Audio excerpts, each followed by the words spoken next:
Patrick Pilser, bonjour. Bonjour. Les lecteurs d'opinion internationale vous connaissent. Vous êtes un chroniqueur régulier de notre média. Vous êtes expert financier. Alors, quel est le bilan que vous tirez du premier tour de l'élection présidentielle et déjà, comment vous voyez arriver le second tour qui est prévu, tout le monde le sait, le 24 avril? Alors, en guise de bilan, je te propose trois constats. Premier constat, aucun candidat passé par les primaires n'a fait plus de 5% des voix. Les primaires, une fois de plus, ont été une machine à perdre, à diviser, et n'ont jamais créé de dynamique de rassemblement. Donc j'espère que ce mode de choix des candidats ne va pas perdurer et qu'on choisira les candidats différemment. Et en tout cas, ceux qui ont choisi de passer par les primaires doivent s'en mordre les doigts aujourd'hui. D'ailleurs, à gauche comme à droite. Absolument. Et les Verts, au PS, chez les Républicains, le choix des candidats par les primaires a été une machine à détruire et pas du tout un outil de rassemblement. Deuxième constat, alors on avait évoqué ça déjà dans une chronique précédemment, le clivage n'est plus comme au XXe siècle droite-gauche, mais progressiste contre nostalgique.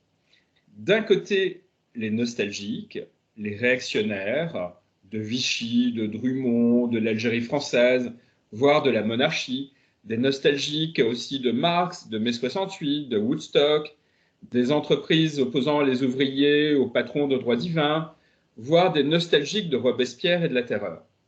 De l'autre, des progressistes qui assument leur espérance et leur foi dans le progrès. Que ce progrès soit scientifique ou social, il s'efforce de poursuivre l'amélioration de l'homme et de la société et œuvre au perfectionnement du monde qui nous entoure.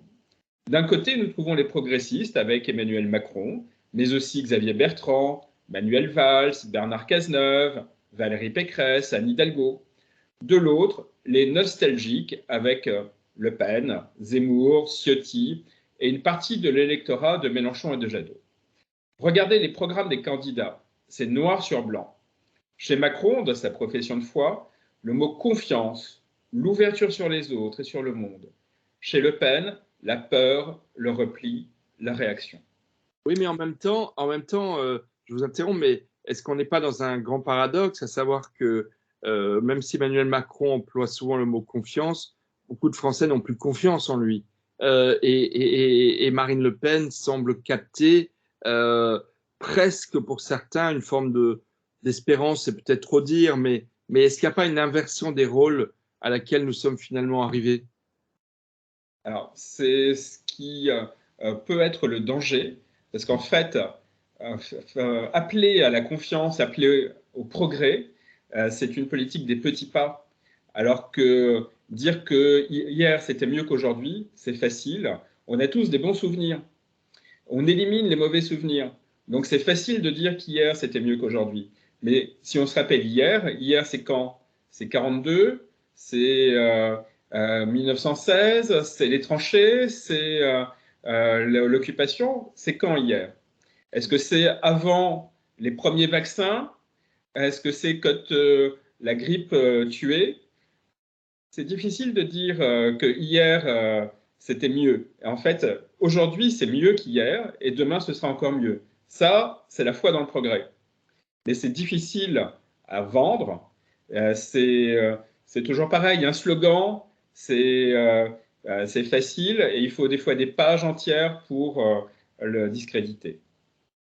D'accord. Et vous voulez suggérer un troisième élément d'analyse? Oui, parce qu'en fait, aucun des deux candidats qui est sélectionné aujourd'hui pour le second tour n'a évoqué en fait les vrais sujets.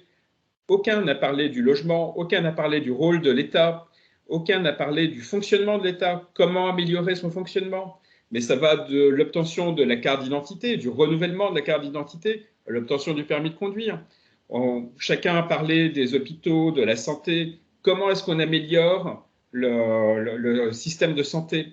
Comment est-ce qu'on améliore la justice, la police, l'armée, les écoles, les universités, la recherche? Aucun des deux candidats n'a évoqué ça. quelques candidats comme Valérie Pécresse, comme Xavier Bertrand dans sa campagne, ont évoqué cela, mais ils n'ont jamais été en fait en situation d'être audibles. Alors, j'espère que le second tour va être l'occasion d'aborder en fait ce véritable débat. Je crains que ce ne soit relégué aux législatives. Alors bon, là, on voit un peu vos préférences partisanes. Je ne suis pas sûr que Valérie Pécresse ait eu le monopole de l'analyse des propositions.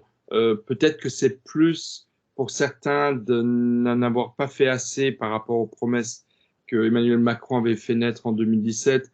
Et pour ce qui est de Marine Le Pen, d'être peut-être pas assez précise dans ses propositions que de dire qu'ils n'ont pas traité de ces sujets.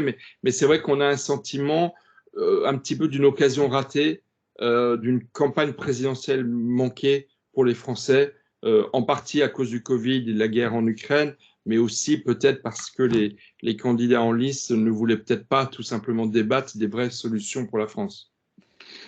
Oui, et, on a eu un candidat qui a essayé de forcer la main aux autres en imposant le thème de l'immigration. Et puis après, l'Ukraine s'est imposée à tous les candidats. Et dans ce même temps, Le Pen a essayé d'imposer le débat sur le pouvoir d'achat, mais sans véritablement proposer grand-chose. C'est facile de dire qu'on bloque le prix de l'énergie, mais l'énergie, on ne produit pas de pétrole, on ne produit pas de gaz, et ce ne sont pas les Français qui font le prix de l'essence. Peut-être une dernière question, Patrick Pilser, à un peu plus d'une semaine du second tour de l'élection présidentielle. Est-ce que vous êtes inquiet? Est-ce que vous pensez que Marine Le Pen peut gagner l'élection présidentielle? Tant que le vote n'est pas fait, on peut être inquiet. Si les choses se déroulent comme elles doivent se dérouler, c'est-à-dire avec une prise de conscience des électeurs, avec des reports logiques, naturels, il serait assez naturel de voir Macron l'emporter à 60-40. Si les gens ne se mobilisent pas, si les gens ne vont pas voter, s'ils préfèrent aller à la pêche, on peut tout voir. Donc l'inquiétude, c'est est-ce que les gens vont se mobiliser? Et pour l'instant, il faut dire que ce débat ne mobilise personne. C'est facile de dire c'est l'extrême droite contre la République. C'est pas ça qui va mobiliser grand monde. Donc il faut que Emmanuel Macron, mais surtout ses soutiens, trouvent les mots pour que les gens aillent voter. Merci Patrick Pilser et on se retrouve très rapidement puisque mardi prochain dans le premier live du mardi avec Opinion Internationale sur Zoom à 19h, on vous retrouvera pour parler justement d'une solution pour la France. Vous avez déjà décliné dans une chronique mais qu'on redécouvrira mardi prochain. Merci et à très bientôt. Merci beaucoup.